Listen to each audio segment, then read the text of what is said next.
I started making cider several years ago. It was one of those bumper crop years, and the apple trees were just loaded. And our neighbor has these wonderful old golden russet trees. There were just so many that we couldn't use them all, and I decided I was gonna try to make some cider.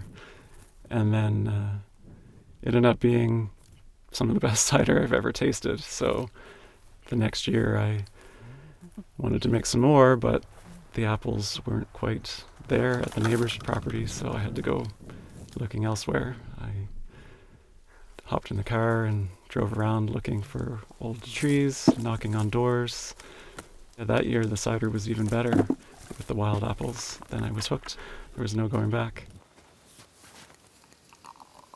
My name's Peter Milner, and I'm a cider maker and an apple forager. I think what I love and what really keeps me going is the foraging for the apples and looking for, the new wild tree that's going to make the best cider. A bit of bitterness, it dries your mouth right out.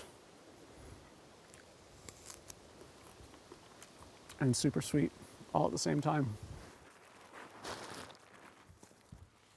As a cider maker without an orchard, I am completely dependent on the generosity of the local community to help me make the cider.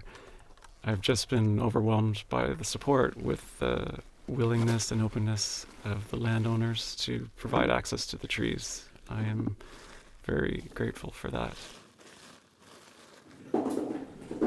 If you've never tasted an apple besides an apple that you get at the grocery store, you would be amazed by the flavors that can be in these wild apples. They are rich and complex and not always the nicest to eat, but when those flavors have been aged and fermented into cider, it really turns into something that's nuanced and just so full of interesting flavors. And I think that the resulting cider is something that it's